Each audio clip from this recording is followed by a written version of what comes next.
አረ ጉድ ነው ውረድ አልወርድም የብሌኑ የጃኒ ማን ነበር ጆን ዳንኤል ነገር ትዝ አለኝ ማለት ነው የሩታና የአብርሽ ቪዲዮ ዛሬ ፈታ ዘና በራሳቸው ዓለም ማለት ነው። ሰላም እንዴት ናችሁ? ውድና የተከበራችሁ በመላው ዓለም የምትገኙ ኢትዮጵያውያን እንዲሁም ኤርትራውያን ቻሌ ቤተሰቦች እንዴት ናችሁ? ደህና ናችሁ ወይ? ሁሉ ሰላም ሁሉ መልካም፣ እኔ ጋር ሁሉ ሰላም ሁሉ መልካም፣ እናንተ ጋርም ሁሉ ሰላም ሁሉ መልካም እንደሚሆን ተስፋ እያደረኩኝ ይህን ቪዲዮ ስትጀምሩ እንደተለመደው ላይክ እና ሼር፣ ሰብስክራይብ በማድረግ ሰብስክራይብ ስታደርጉ የደውል ምልክቷን በመጫን ቤተሰብ ትሆኑ ዘንድ በአክብሮት እየጋበዝኩ የተሰማችሁን ሀሳብ አስተያየት እንደተለመደው እንድትሰጡኝ እያልኩኝ ዛሬም እንግዲህ ቪዲዮን እናንተ ይዤ መጥቻለሁ። ቪዲዮ ላይ ታችሁታል ያስባለሁኝ። ያው ብዙዎች ዘና ፈታ እያሉበት ነው። የብዙ ሰዎችም ጸብ የሚያስነሳ ነገር ነው። ታውቃላችሁ ብዙ ጊዜ ያው ወንዶች አይረዱም እንደዚህ አይነቱን ነገር። ምክንያቱም እንደ ሃይማኖታችንም ይሁን እንደ ሰውኛ መቼም አንድ ሴት አራስ ቤት ሆና ከወንድ ልጅ ጋራ አብራ እንድታድር አይፈቀድም። በጣም በሃይማኖታችን በእኛ በኦርቶዶክስ እናም ደግሞ እንደ ህዝብም እንደ ሰውኛም ደግሞ እሷ እንግዲህ ገና ሳምንቷ ነው ከወለደችና ያው እንግዲህ አብርሽ እሷን ፕራንክ ለማድረግና አንዳንድ ሰዎችም የሚጠይቁትን ጥያቄ ለመመለስ በኦዲየንስ እንትን መሰረት ነውና በጣም ነው የምታምሩት። በነገራችን ላይ ፍቅርና ሰላም የመሰለ ነገር የለም። በጣም ነው ደስ የሚሉት እንዳያችኋቸው። በቃ ፍትት ብለው እንደዚህ ቪዲዮ ቢሰሩልን ምንኛ መታደል ነው። እንግዲህ ያችን በዛ ሄርሜላ ተብዩዋ ምዛ ብቻዋን ታልቅስ የራሷ ውጤት ነው። ምክንያቱም የማይመለከታት ውስጥ ነው መጀመሪያ የሚገባችው። ስህተት ነበረ አመጣጧም። የማይመለከታት ቦታ ላይ ማንኛውም ሰው እንደዚህ ነው። ቤተሰብ እናንተ የማይመለከታችሁ ቦታ ወይም ደግሞ ትክክለኛ ቦታ ላይ እስካልቆማችሁ ድረስ ምን ጊዜ የሚቆማችሁበት ነገር አንሸራቷችሁ መውደቃችሁ አይቀርም። ምክንያቱም አወዳደቃችሁ ትክክል ስላልሆነ ማለት ነው። እና እሷ ከመጀመሪያውም እርምጃዋ ጥሩ አልነበረም፣ አመጣጧም ትክክል አልነበረም።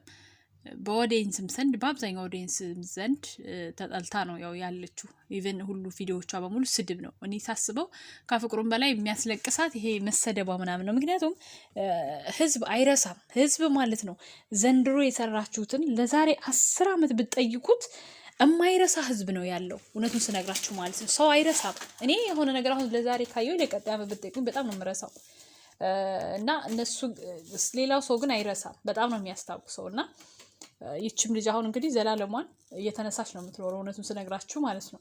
ጥሩ አይደለም አመጣጧ። እና አብርሽና ሩታም እንግዲህ በዚህ መልኩ አለማቸውን ቀጭተዋል ዛሬ። አብርሽ ያደረገው ነገር ያው እንደ ሪል ትክክለኛ ነገር ማለት ይደብራል። አይን ማውጣት ምናምን ነው። ምክንያቱም አንድ ሰው አስባችሁታል? ወላጆቻችሁ ጋር ሄዶ አንድ ሴት ልትታረስ እናት አባቷ ቤት ሄዳ ከእሷ ጋር ልተኛ ሲታገሉ እናት ብትገባ አስቡት። ያኔ አሁን እሱ ቪዲዮ ነው እየሰራ ያለው፣ ግን ደግሞ እንደ እውነታውን ብናወራው እውነት አድርገን ብንወስደው አስባችሁታል ምን ሊፈጠር እንደሚችል? እና ሼም ነው፣ አይደረግም። ሲጀመር ነውር ነው። ማንኛውም ሰው ሄዶ ይጠይቃል፣ ሚስቱን ያርሳል። ኢቭን አብሮ ሄዶ ርቀት ያለው ቦታ ከሆነ አብሮም ሊሄድ ይችላል። ግን ደግሞ አብሮ በፍጹም ሊተኛ አይችልም። የሆነ ጊዜ ሰጥቷት ሊያወራት ይችላል ምናምን፣ ልጅን መንከባከብ ሊረዳት ይችላል። በቃ እንደዚህ አሁን ልጆች በባህሪያቸው ሌሊት አይተኙም፣ ቀን ይተኛሉ አይደለ? እንደዛ ሊተጋገዙ ይችላሉ እንጂ በዚህ ልክ እንደዚህ አይነት ወጣ ነገር ከተደረገ ነውር ነው ተብሎ የሚታሰበው የሚያረግም የለም ሲጀመር ማለት ነውና እና ሁሉም ሰው ያው ይቅርታ ጠይቃት፣ ታረቁ፣ ግራ ላይ ወርደህ ይቅርታ ጠይቃት ምናምን ነው። ሩታ ግን ስናይሽ ፊት ትነሳሹ፣ እሱ ይፈልጋል መታረቅ፣ አንቺ ግን ትሸሻለሽ፣ ታመናጭቂዋለሽ። ግን ጥሩ አይደለም። በልጅነት ያመጣችሁትን ልጅ አብራችሁ ብታሳድጉ ጠላታችሁንም ታሸንፉ ነበር። ግን ጠላሹ ከፊትሽ ያስታውቃል። እሱ ናፍቆ ይመጣል፣ አንቺ ግን ፊት ትነሽዋለሽ። አብርሃም ይመለሳል እያስባለውና አብራችሁ ግን አብርሃም ጤነኛ ነው። ሩታዬ ጠንካራ ሴት።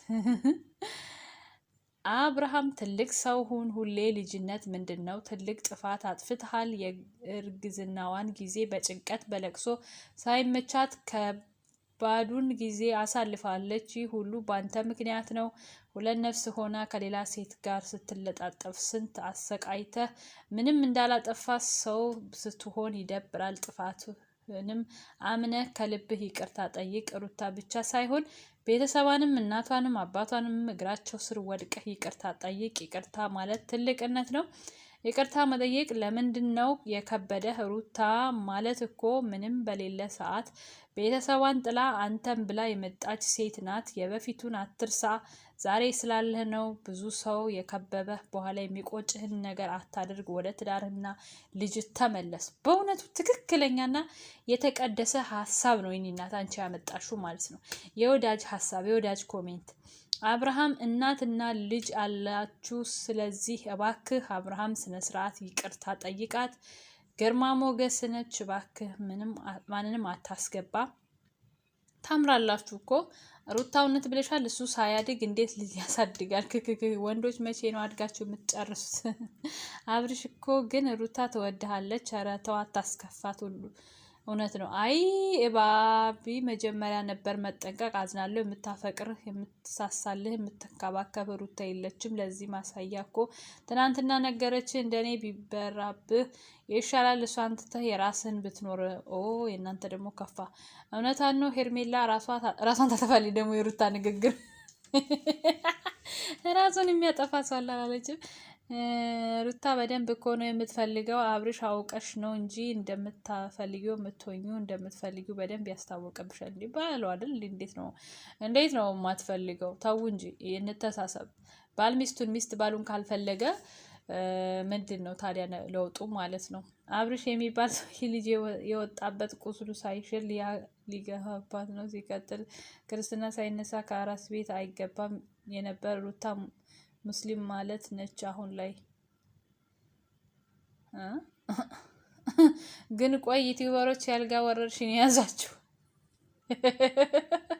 በእናት ያቺ ልጅ ከህይወት ካስወጣት ሄርሜላ ተብዬው እባክህን ካለ ደቂቃ ይሁን። አሳቃችሁኝ። አያይ እናንተ ፍቅር። አብርሽ ተረጋጋ። ምጣድ ሰብሮ ገና ነው እኮ ሩታዬ። ገንፎ አገንፊለት። ምጣድ ሰበራ ይባላል በእኔ እንጃ ቤት አካባቢ ነው። በእናትህ ያቺ ልጅ በአንድ ላይ ስትሆኑ ሲያምርባችሁ ይላል ሌላኛው ኮሜንት። ደግሞ በጣም አሪፍ አሪፍ ኮሜንቶች አሉ። ሄርሜላ ራሷን አጠፋይ እንዴ? ምን ነው ጠፋች? እናንተ እኮ አትጥሉ። እንዳው በስማም አስመሳይነ። ለምን እየሄድክ ትረብሻታለህ? በቃ ተዋት።